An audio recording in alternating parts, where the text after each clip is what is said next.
welcome the SVP of Channel Management for Lufthansa Airline Group and the Chief Commercial Officer of Swiss Airlines, Tamur Goudarzi Poor, in conversation with Skift Airlines reporter Edward Russell.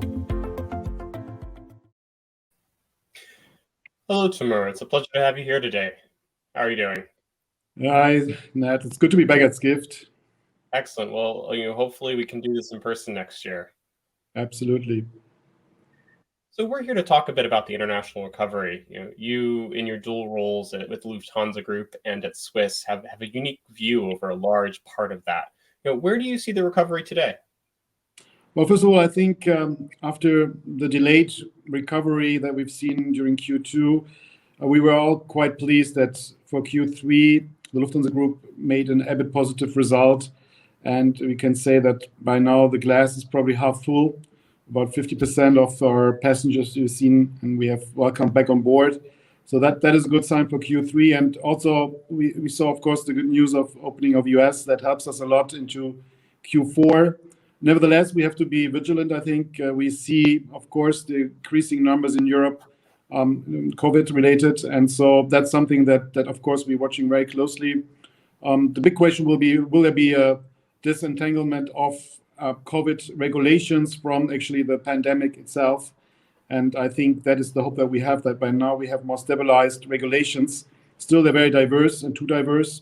And still, we have not automized all the processes. But that is the hope that we will, with that, also have a reasonably good winter schedule. So, and hopefully we can stabilize the capacity somewhere at 55 to 60% of what we had in 2019.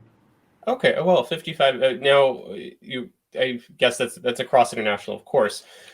One area that's big for the group is the transatlantic, and I'm sure you benefited from the U.S. reopening last week.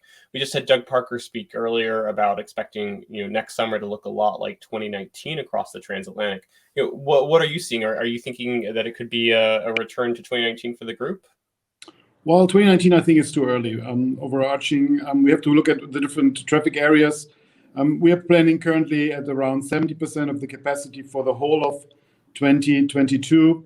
The summer will reach higher peaks. Hopefully we go there to somewhere to 80%. And yes, we believe also that it will be probably also much driven by westbound traffic towards the Americas. The Asian traffic will take longer. We all know that. That's only we see some few rays of hope there now. We had Thailand, some good news, some travel bubble now for Singapore and some opening on India, but not really on a large scale. So I think not yet 2019 levels. It will take longer. Okay, no, that makes sense. You bring up Asia, which of course has been it's a talking point for a lot of the industry. The next sort of big step.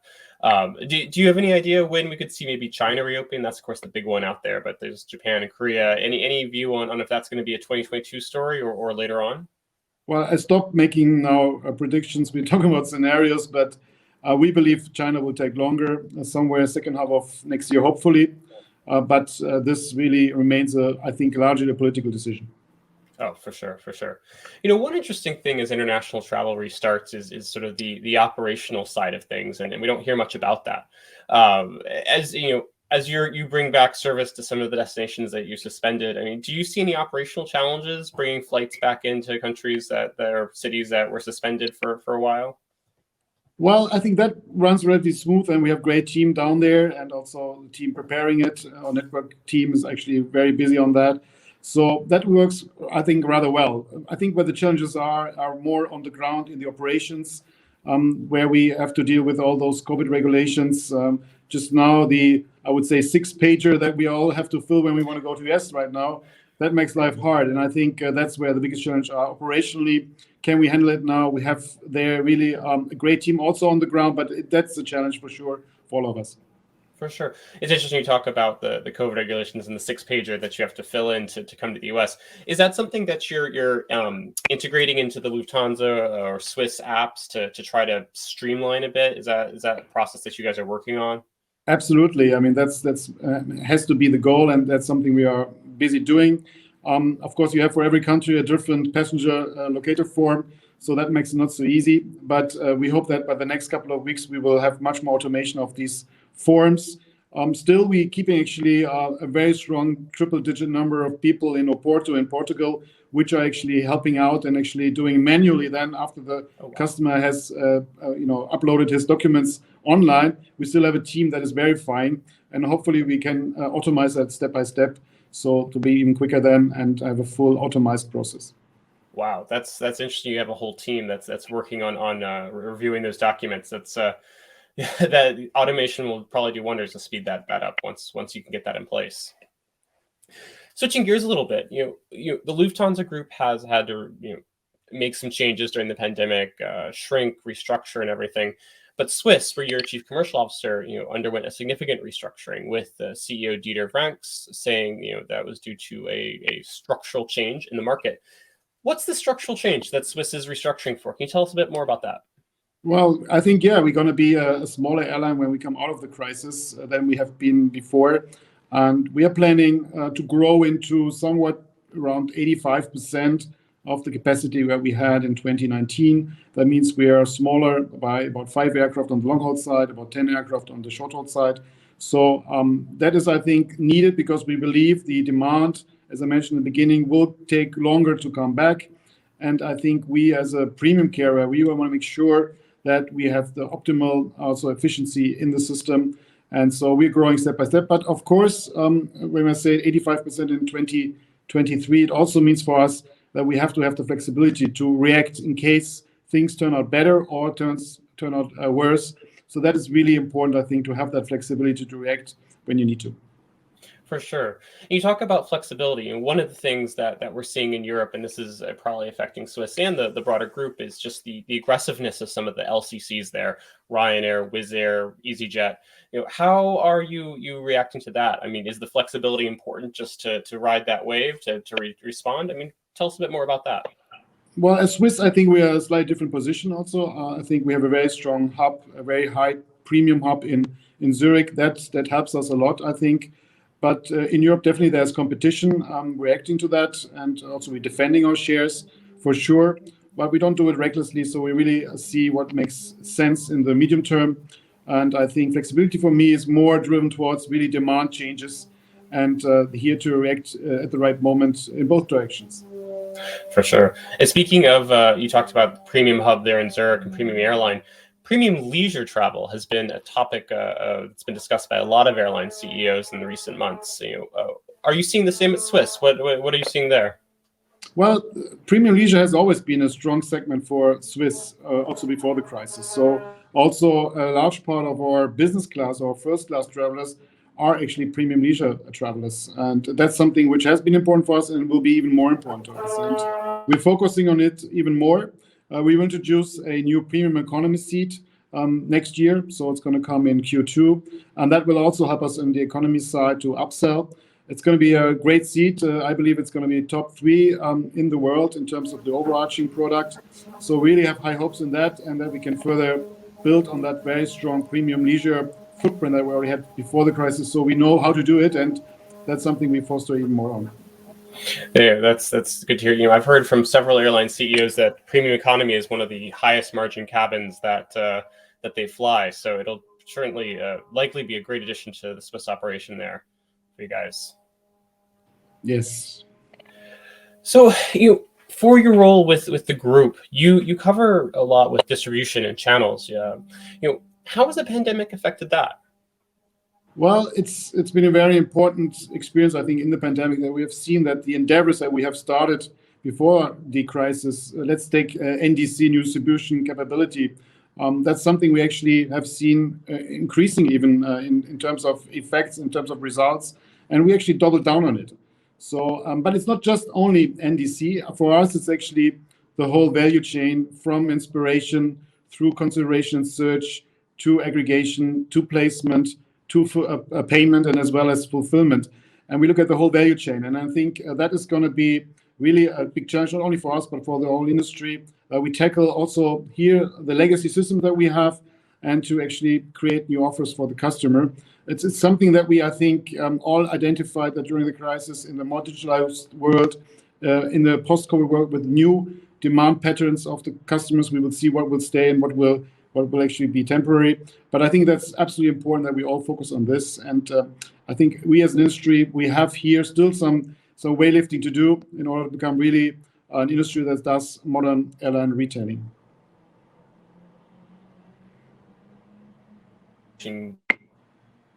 About the NDC from IATA, the new distribution capability. A lot of our the readers of Skift are on the corporate travel side. What does it mean for corporate travel managers? Yeah, I think NDC, we have seen good penetration on the B2C side, on the leisure side. We have not yet seen it really breaking through on the B2B side. And I think that is the next big challenge for the whole industry. How can we manage that? How can we tackle that more intricate value chain with various stakeholders from OBs, TMCs, corporates, GDSs, and of course the airlines? That's something we are also seeing some changes now. We see first blueprints also there materializing. For example, with us, Siemens is live now. And so we're producing actually also here on the B2B side now, NDC bookings. And I think that has to continue. We have to focus on that. Thankfully, and that I think is a good sign that the GDSs also have changed course, and we are much more aligned now than we had in the past. And we believe that will help also to get a higher penetration on the B2B side, particularly for the corporates to cater for all their needs. Excellent. You talk about the GDSs, and that's in the end of 2020, you announced a new deal with Sabre, who's one of the largest GDSs out there. How is that going? Have you implemented that, gone live, as they say? Yeah, we are in the process of going live actually, and so we have a new agreement with Sabre. We have a new agreement with Travelport as well. We also have pilot cases with Amadeus running, and that's something we're working heavily on. I think it still needs a bit of time to be live because we really want to be really there for the customer, including all the elements that needed, including servicing and all the nitty-gritty that you have to make sure that it works. So that's really important. We want to have quality first before we go into actually a wide scaling. But these agreements, which are new, not only that they are NDC, but they're also new in their commercials, is absolutely a breakthrough for us. And we believe that during the course of 2022, when also corporate travel will come back further, this will help a lot to actually tackle the value chain and actually provide real value for the customer. So I know that's really important for corporate travel managers as they come back. As you see it coming back, are you seeing small and medium-sized businesses as sort of the leading wave of the business travel recovery, or your large corporates that you're working with coming back at the same rate?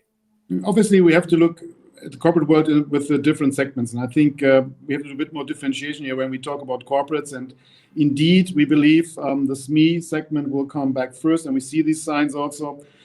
They have to see the customer. There's a lot of social capital that is invested or needs to be invested. So that's absolutely crucial that they actually seeing the customers. And so that's also something where we're looking at very intensively what will be the demands and the needs for those SMEs in the future. Stay tuned. We'll have some news to come on this. So that's something where we take great care that we tackle this segment, which comes back first probably in a special way. And we will have news to come on that. Excellent. Well, it's like we've all heard the line: the first time someone loses a sale is the last time they try to do it over virtually. They get back out on the road, and SMEs definitely have the face-to-face interaction is probably more important than the large deep relationships. So one of the interesting things that I've been watching is the emergence of blockchain in the distribution process. Is that something that you're working on? It's something we're looking at as well. I mean, it's a technology, so it's not a miracle cure. It's something that we're looking at. Of course, it's an early stage. I think it's still very infant at the moment. We don't see major scaling on it. But as we are looking at various technological partners, we're also looking at some who provide blockchain technology. It's also interesting for the new order world. We have to reform the whole backbone of the offers and order system. It's also a big YATA initiative to come, and we will see which technology will prevail there. I think it's important that we here march as an industry together. And maybe that's also one of the learnings from NEC, that we don't just, trying everybody to be the fastest, but really act in a concerted way, I think in a coordinated way. So I think it has to be an industry approach, because this is the big elephant that we have to tackle. The backbone still is legacy since 50 years. And we need new technology on this one. Which technology will prevail, we will see. That is a really good question. There's always the varying technologies and what will prevail, but overcoming that legacy systems will certainly be a challenge. So, I want to get your outlook for the recovery next year. As we wrap things up here. 2022, you said 70% for the group. Can you give me a little more detail? Is that going to be leisure first, as we've seen? Is it going to be leisure, holiday destinations? Tell us a bit more. What's your outlook for next year? Yeah, I mean, the Lufthansa Group, we are very much relying also on the corporate travel. I think it will still be an important segment for us. So let's not forget about that. But structurally, we have shifted somewhat more into the leisure world, also with new airlines like Eurowings Discover. So that will probably stay and be further enhanced. So our footprint in the leisure side will become bigger. Premium leisure, we already mentioned, an important segment there. And in the end, I think we will still be a multi-hub European premium airline group that covers all those catchments are important to us. Particularly in Europe, we have the aspiration to be number one in Europe on this one, and that fundamental structure of that hub and spoke system will remain the same. So that is probably the constant, but we will be smaller for sure. And from that, we will hopefully start from a position of strength and then grow on, see what happens. Yeah. Sure, that's a good place to be coming out of the crisis. Be flexible and come from a position of strength. Well, Tamur, thank you so much for joining us today. We really appreciate it. It's been a pleasure chatting with you. All the best, Ned. It was a pleasure to be with you. Great, thank you. I hope to see you in person soon.